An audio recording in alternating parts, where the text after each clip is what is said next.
The next question is from a sister. After 15 years of marriage, my husband discovered that as a revert, I cannot be like all the women of his country of origin. For this reason, he started to object everything from small to big that I do, that I wear, my beauty and everything. After all, obviously, he wants another wife. I'm very upset, not for another wife, but more for his behavior with me. Should I accept everything without any objection? Well, this question is, yeah, it has many angles to look at. First of all, with all due respect, whether you accept or you don't accept, he's going to do whatever is on his mind. So lots of men, unfortunately, are so weak, are so unmanly when they come to justify their desire to marry a second wife by putting down the first wife. This is not how men act, real men. Yes, if you want to make her feel sorry for you and for herself, you want to depress her, yeah, this is the right way of doing it.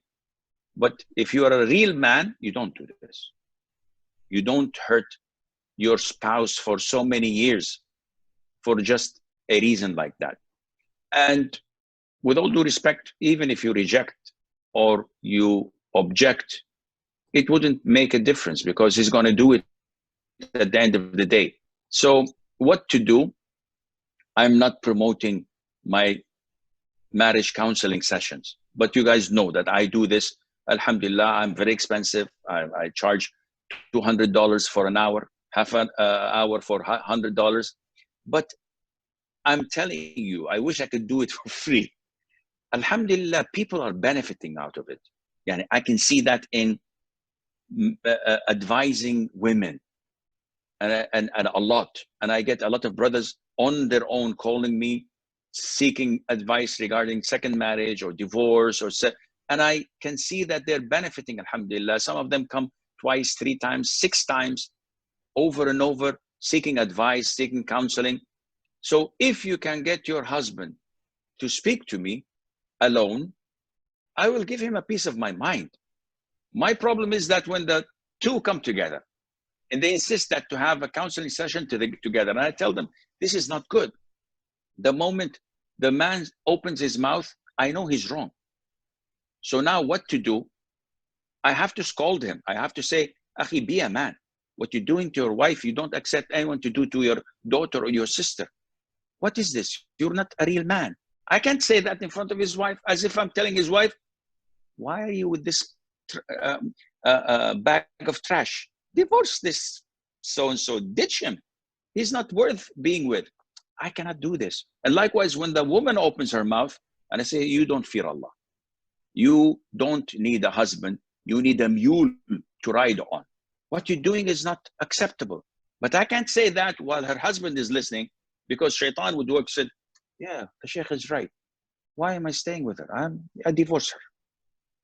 The best is to have one-to-one alone, so I can give each one a piece of my mind and give them proper advice without the other one listening. So my advice to you is, first of all, ignore his abuse.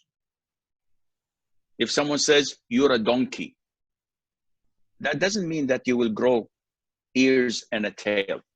It's just a statement he says. I know myself. So many people said to me, you are an ass. This is my name, Ass I Am, A-S-S-I-M. This is how they spelled my name when I was young.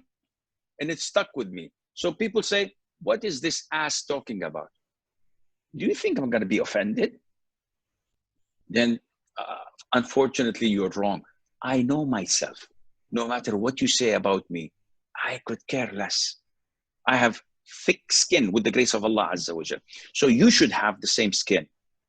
Whatever he says, ignore him. Your beauty, you know that you look at his belly.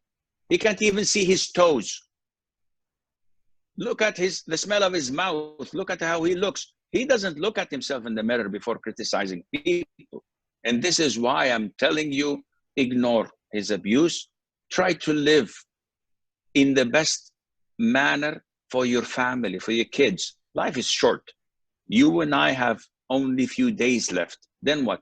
Then it's paradise, inshallah, forever. And paradise is not given except to those who are tolerant, who are patient, who are doing what pleases Allah, not what pleases shaitan or pleases themselves or the others. So I hope this may comfort you a bit and help you, and Allah makes it easy for all of us.